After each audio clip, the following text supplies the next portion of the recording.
News media একটা জিনিস দেখতে পেলাম, সেটা হচ্ছে চোর অপবাদের ভয়। এমন প্রশ্ন উঠছে, ত্রাণ সামগ্রী ফেরাতে রাজ্যের মন থেকে ফোন করা হয়েছে চিরঞ্জিত চক্রবর্তীর তরফ থেকে। মানে চিরঞ্জিত চক্রবর্তী রাজ্যের মন থেকে ফোন করেছেন কেন? তৃণমূলের ভাঙনে বড় সড়ো মরশুম দেখা গেছে একের পর এক। চিরঞ্জিত চক্রবর্তীর এই ফোন উস্কে দিয়েছে, সেটা কি না পালাবদল হতে আমরা দেখতে পাচ্ছি চোর অপবাদের বিদ্যুৎ তৃণমূলে সর্বস্তরের নেতারা ডিম হামলায় একেবারে বিপর্যস্ত।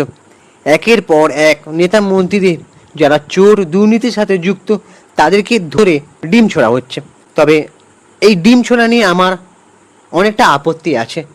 হয়তো আমার এই কথাটা শুনে অনেকে ভাববে যে আমার মানে এখনকার সোশ্যাল মিডিয়ার ট্রেন্ড অনুযায়ী যদি বলা হয় ডিম হামলার নিয়ে যদি কিছু বলা হয়, তাহলে স্বাভাবিকভাবেই মানুষ কমেন্টে বলবে যে খুব কষ্ট হচ্ছে তাই না, তুমিও তার মানে চোরেদের দলে। না, চোরেদের দলে নয়। আরে ভাই, বেঁচে পচা ডিম ছোড়ো, কিন্তু ভালো ডিমগুলো ব্যাপার নষ্ট না করে গরিব অসহায় দুষ্ট মানুষদের বিলিয়ে দাও না, যাতে তারা ডিম খেয়ে পুষ্টি পেয়ে চোরেদের বিরুদ্ধেই আওয়াজ তুলতে পারে। এবার এখনও কি এই কথাটা শুনে মনে হচ্ছে আমি চোরেদের দলে? না। এবারে আসল কথায় আসে।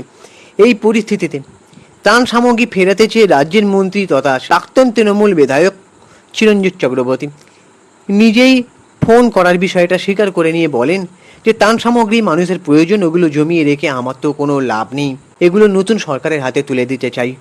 তৃণমূলের এই ভাঙনে চিরঞ্জিতের এই ফোন উস্কে দিয়েছে দল বদলের জল্পনাকে। এই যে রাজ্যে ক্ষমতা বিজেপির হাতে যেতেই জেলায় তৃণমূলের কার্যালয় গোডাউনে হানা দিচ্ছে আমজনতা, পুলিশ, উদ্ধার হচ্ছে মজুত করে রাখা বস্তা ত্রাণ সামগ্রী, মিলছে ত্রিপল, পোশাক, সাইকেল সহ নানান রকম সামগ্রী। বেআইনিভাবে অর্থের বিনিময়ে তা বিক্রি করা হতো।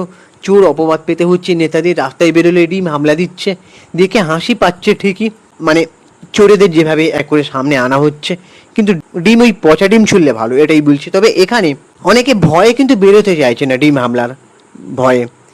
তো এই যে রীতিমতো মার খেতে হচ্ছে দীর্ঘদিন দাপট দেখানো তৃণমূল নেতাদের, এইখানে এই চিরঞ্জিত চক্রবর্তী জানিয়েছেন, তিনি বলেন যে বেশ কিছু ত্রাণ সামগ্রী রয়ে গেছে, এগুলো মানুষের প্রয়োজনীয়, এবং এখন নতুন সরকার ক্ষমতায়, আমার হাতে তো দায়িত্ব নেই, সেগুলো কিভাবে হস্তান্তর করা হবে তা জানাতেই ফোন করেছিলাম, তবে উনি ফোন ধরেননি। সেক্ষেত্রে আমি জেলা শাসককেও সামগ্রী বুঝিয়ে দিতে পারি। এ প্রসঙ্গে বিধায়ক শঙ্কর চট্টোপাধ্যায় বলেন, এতদিন পরে কেন দান ফেরত দিতে চাওয়া হচ্ছে?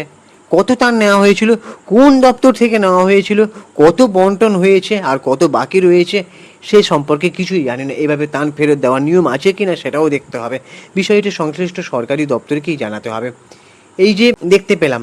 তবে এখানে চিরঞ্জিত চক্রবর্তীর এই মন্তব্যটা নিউজ মিডিয়ায় যেটা আমরা দেখলাম, কোথাও গিয়ে স্বাভাবিক সাধারণ মানুষদের মনে প্রশ্ন জাগতে পারে যে তিনিও হয়তো ডিম হামলার ভয়ে এখন ত্রাণ সামগ্রী ফেরত দিতে চাইছেন, পাল্টে খেতে চাইছেন। এটা দর্শকরা বলবে, এটা আমার কথা নয়, ঠিক আছে? মানে সাধারণ মানুষ এই কথাটাই স্বাভাবিকভাবে বলবে। তবে চিরঞ্জিত চক্রবর্তীকে একজন ভালো অভিনেতা বলে আমরা জানতাম ছোটবেলা থেকে, টিভিতে, পর্দায়, বিভিন্ন জায়গায় আমরা তার সিনেমা দেখে বড় হয়েছি। প্রসেনজিৎ চট্টোপাধ্যায়, চিরঞ্জিত চক্রবর্তী, তাপস পাল, এনাদের বহু সিনেমা আমরা দেখেছি। তো কোথাও গিয়ে আমরাও চিরঞ্জিত চক্রবর্তীকে এরকম একটা কোনো দল করতে দেখবো। বা তবে দেখো, তৃণমূল নেতারা যেভাবে, মানে আমরা দেখেছি যে কাজ কম চুরি বেশি, এই জিনিসটা হয়েছে। দুর্নীতি বা কেউ যদি দুর্নীতি না করে থাকেন, সাধারণ মানুষের হয়ে জন্য কোনো কাজ সেভাবে উঠে আসেনি, ওই দু একটা হাতে গোনা ছাড়া।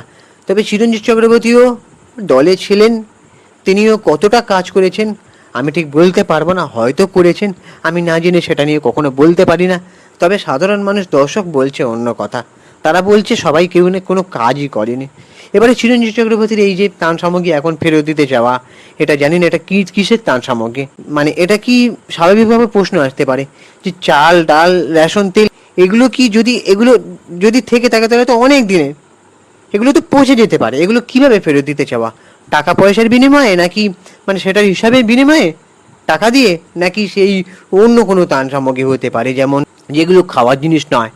তোমাদের কি মনে হচ্ছে সেটা কমেন্ট করে জানাও, আর আমাদের ইউটিউব চ্যানেলটাকে সাবস্ক্রাইব করে দাও। আর চিরঞ্জিত চক্রবর্তীর এই ব্যাপারটাকে নিয়ে তোমাদের কি মনে হয়?